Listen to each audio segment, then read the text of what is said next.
Bismillahirrahmanirrahim. Assalamualaikum warahmatullahi wabarakatuh. Pak Ustaz, apakah ada dalam Islam tentang syariat, tarekat, dan ma'rifah? Jika ada, tolong dijelaskan Pak. Ada, itu istilah. Ya, syariat itu ada. Kalau nggak ada syariat, bagaimana kita ibadah? Ya, ada syariat. Syariat itu cara ibadah. Syara'a lakum minad dini, kan? Kami telah syariatkan dalam agama. Ma wassa bihi Nuh, yang telah kami wasiatkan kepada Nuh, serta juga nabi-nabi yang lainnya.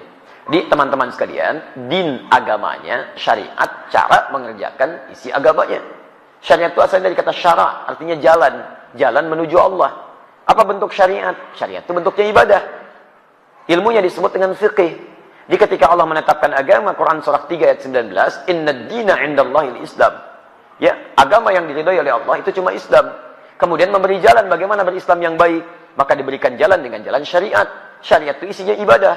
Makanya ketika ditanya tentang Islam, Nabi SAW oleh malaikat Jibril, disebutkan di hadis Muslim, nomor hadis yang ke-8, di jilid yang pertama, rawinya sahabat Umar bin Khattab radhiyallahu ta'ala anhu, posisi paling kiri sebelah atas di kitabnya. Ketika ditanya mal Islam, apa itu Islam? Dijawab dengan syariat. Antasyhada an la ilaha illallah wa anna Muhammadar Rasulullah, ibadah lisan. Wa tuqimas salat, wa tu'tiyaz zakat, wa tasuma Ramadan, puasa, wa tahujjal baita in istata'ta ilaihi sabila, dan tunaikan haji sesuai dengan kemampuan Anda, berusaha untuk mampu mewujudkannya. Itu syariat namanya. Jadi kalau disebutkan syariat itu maksudnya salat, maksudnya puasa, maksudnya haji. Jadi kalau ada bahasa menegakkan syariat Islam, harus. Kalau ada yang nggak mau menegakkan syariat Islam, namanya bukan orang Islam. Ya, syariat itu salat, jangan takut dengan syariat Islam. Ya, orang-orang menegakkan syariat Islam itu artinya mau ibadah. Salat itu syariat Islam. Baik, puasa itu syariat Islam. Jadi kalau ada yang mengatakan tidak boleh berlaku syariat Islam, orang itu aneh. Aneh dia, apalagi kalau diucapkan oleh orang Islam, nggak sehat dia. Dia sedang kurang sehat, mungkin terlampau lelah dia. Ya, mohon maaf, kalau orang Islam mengatakan tidak boleh berlaku syariat Islam, artinya orang aneh. Syariat Islam itu artinya ibadah. Dia melarang ibadah. Lihat teman-teman sekalian, jadi jangan dulu kita terlampau tinggi-tinggi memahami sesuatu. Ingat baik-baik, syariat itu diterapkan sesuai dengan keadaan kita, sesuai dengan tuntutannya. Tuntutan bagi kita personal itu ibadah, sholat itu ibadah, zakat ibadah, puasa ibadah. Ibadah itu diterjemahkan dalam bentuk perilaku. Orang yang sholatnya bagus, akhlaknya mulia, kata-katanya bagus. Jadi ketika kata-kata Anda baik itu Anda sedang mengerjakan syariat Islam. Ketika Anda jujur, Anda sedang menegakkan syariat Islam. Ketika Anda tidak korupsi, Anda sedang menegakkan syariat Islam. Jadi kalau ada orang Islam korupsi, dia sedang menentang syariat agama. Ya. Ketika ada orang Islam misalnya bohong, itu sedang menentang syariat agamanya. Jadi kalau syariat dipraktikkan, aman kehidupan dunia ini. Aman. Coba lihat, di Islam itu bunuh saja satu orang. Kata Al-Quran, lihat ya, Quran surah misalnya. Kita ambil Quran surah keempat An-Nisa dari ayat 92. Bahkan 90 sampai 92-nya. Itu kalau orang paham baca ayat ini, maaf ya, lihat baik-baik. Wa may yaqtul mu'minan muta'ammida fajaza'uhu jahannam. Siapa yang sengaja membunuh satu orang saja beriman, satu orang saja, satu orang, maka balasannya neraka jahanam. Awas, khalidan fiha, kekal di dalamnya. Wa ghadiballahu alaihi, Allah murka kepadanya. Wa la'anahu, dilaknat dia. Wa 'adda lahu adzaban 'azima. Dan Allah janjikan kepadanya siksa berlipat. Saya mau tanya pada Anda, muslim mana yang bercita-cita masuk neraka jahanam? Muslim mana? Makanya kalau orang benar-benar beriman kepada Allah, Islamnya benar, mau menegakkan syariat, nggak mungkin dia bunuh orang. Mustahil. Demi Allah saya katakan mustahil. Karena ketika mau bunuh, taruhannya neraka jahanam. Jangankan bunuh, maaf, mencela aja dilarang. Quran surah 49 ayat 12. Ya ayyuhalladzina amanu la yaskhar qaumin qaum, jangan saling cela. Jangankan saling cela, matanya aja nggak boleh lihat yang tidak baik. Quran surah 24 ayat 30 untuk laki-laki, 31 untuk perempuan. Ya, jangankan untuk menendang, jalan yang sombong aja nggak boleh. Quran surah 31 ayat 18, wala tamshi fil ardi maraha. Ayo jangankan korupsi, mau curang aja nggak boleh. Wailul lil mutaffifin. Bahkan kata Al-Qur'an, aduh daripada dipakai mencuri, potong aja tangannya. As-sariqu was-sariqatu faqtu aydiyahuma. Pencuri laki-laki perempuan, daripada tangannya dipakai perbuatan kotor, potong aja tangannya. Paham ya? Jadi kalau orang menegakkan syariat Islam dengan baik, aman, polisi tenang tugasnya. Wah, santai aja minum teh. Mau nyuri, ayo, muslim kan? Masya Allah. Mau bohong, nggak bisa. Ayo, ingat ayatnya, cuman gitu aja. Gampang tugasnya, Masya Allah. Nggak ada pekerjaan itu. Baik, jadi tenang teman-teman sekalian. Nyaman kita. Silakan cek zaman Nabi. Berapa banyak tingkat pencurian terjadi? Cek zaman sahabat dan sebagainya. Lapas gak akan penuh kayak sekarang. Sekarang membludak dan sebagainya. Ya kalau orang paham, gagal mencuri, gagal ini, gagal itu, gak akan bisa. Ujung-ujungnya apa? Ujung-ujungnya tenang kehidupan kita. Itu syariat namanya. Baik, cara untuk mengerjakan syariat disebut thariqah. Thariqah itu jalan, cara. Bagaimana caranya? Belajar dengan ilmu. Dengan ilmu. Dulu sahabat ada yang mau sholat, ilmunya belum bagus, belum belajar dia. Lihat di Al-Bukhari, nomor hadis 744. Nomor hadis di Muslim 397. Anda punya 10 salam yang versi bahasa Arab, ya, lihat jilid kedua, halaman 31. Perhatikan bagaimana seorang bernama Khalad bin Rafi Az-Zuraiqi sholat di masjid Nabi, di samping Nabi. Selesai sholat, datang pada Nabi. Fa'atan Nabiya sallallahu alaihi wasallam faqala assalamu alaik, salamu alaik ya Rasulullah. Kata Rasulullah sallallahu alaihi wasallam, "Waalaikumsalam warahmatullah. Irji' salli fa innaka lam tusalli." Balik lagi salat karena Anda belum salat. 3 kali dia mengerjakan, 3 kali Nabi mengatakan, "Salat lagi, Anda belum salat." Dia berkata, "Ya Rasulullah, ma uhsinu ghaira." Saya enggak bisa lebih bagus lagi daripada ini.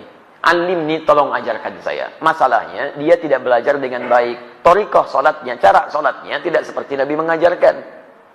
Maka dari itu diajarkan oleh Nabi, idza qumta ila shalah, kalau kamu pengen salatnya bagus, lihat asbighul wudu, sempurnakan wudu.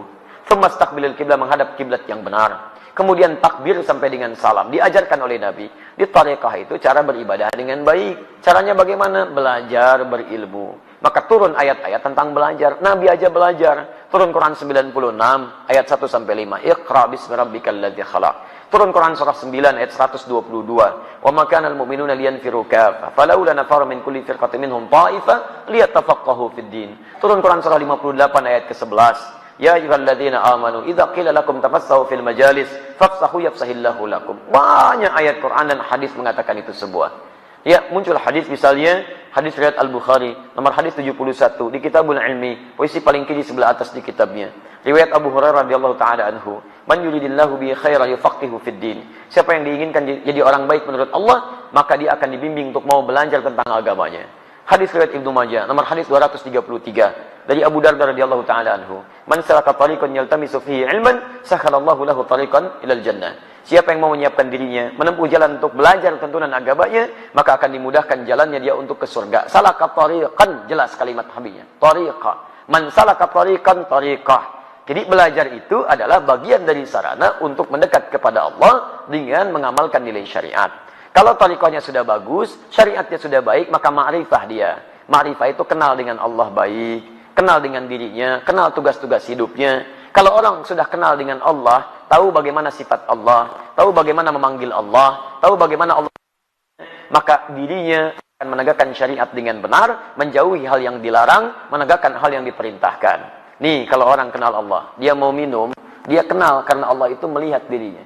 Maka karena dia tahu Allah melihat dirinya, dia tidak akan pernah menyentuh minuman yang tidak Allah sukai. Karena saat akan disentuh, dia tahu Allah melihat. Nih, lihat. Kalau orang kenal dengan Allah, keluar dari masjid, nggak akan mungkin melangkahkan kaki kanan. Terlampau soleh dia. Pasti kiri. Dan tidak akan mungkin tertukar sandal. Karena ketika akan dipakai, dia tahu Allah tidak ridha dengan menggunakan hal yang tidak Allah sukai. Silahkan. Kalau Anda tidak percaya, hati Anda pun pasti akan menolak. Coba iseng-iseng ya. Begitu keluar dari sini, pakai alas kaki orang lain. Pakai alas kaki orang lain. Begitu Anda pakai, hati Anda akan mengatakan, itu bukan punya kamu. Jangan lakukan. Jadi hati Anda aja menolak. Apalagi orang yang sudah kenal dengan Allah. Sudah kenal itu, wah, baru lihat aja, sendalnya nggak ada. Dia nggak akan pakai sendal orang lain, takut. Takutnya bukan takut karena yang dipakai bukan punya dia, bukan. Takutnya takut kalau Allah murka dengan diri. Nih lihat, kalau orang kenal dengan Allah, mau sholat aja, persiapannya banyak. Quran surah 7 ayat 31. Ya bani Adam khudhu zinatakum inda kulli masjid. Ya anak cucu Adam, kalau ada panggilan dari masjid, kenakan pakaian terbaikmu. Dia dipanggil, diundang sama manusia.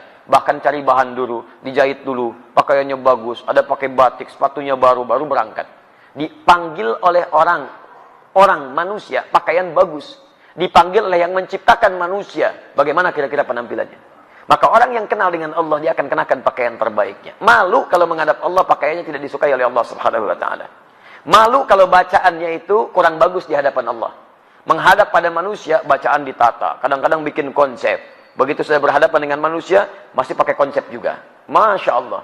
Bahkan antar pemimpin dunia, satu presiden, masih pakai konsep juga. Takut salah. Ya, takut salah. How can you do that? Masya Allah, lihat misalnya kan, di konsep takut salah, takut keliru. Berhadapan dengan manusia, Anda masih persiapan, maka bagaimana berhadapan dengan Allah? Maka orang yang kenal Allah, dia akan belajar. Takut kalau baca Al-Fatihah masih berantakan. Takut dengan kalimat. Katanya bernuntut dia bahwa pengen minta beribadah, tidak ada persiapan kita maksimal. Itu yang disebut dengan ma'rifah. Kalau sudah mendapatkan ma'rifah, puncaknya disebut dengan ihsan. Ihsan itu disebut di hadis Muslim, nomor hadis yang ke-8, di Al-Arba'in nomor hadis yang kedua, di lisan Nabi sallallahu alaihi wasallam. Al-ihsanu an ta'budallaha ka'annaka tarahu, fa illam takun tarahu fa innahu yarak. Orang ihsan itu akan menjadikan semua aktivitasnya sebagai ibadah.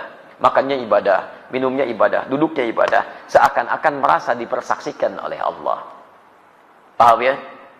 Baik, itulah ada syariat, ada tariqah, ada ma'rifah. Jadi sebetulnya tidak aneh-aneh. Tidak harus kemudian Anda akan mendapatkan ma'rifah. Ya, kalau datang misalnya ke gua, ke gunung sendirian di situ. Istri ditinggalkan, anak nggak ada. Mama, papa, mama. Mana papa, mama? Papa sedang ma'rifah. Masya Allah. Baik. Jadi ma'rifah itu tidak harus kemudian kehilangan segala hal dalam urusan dunia. Paham ya?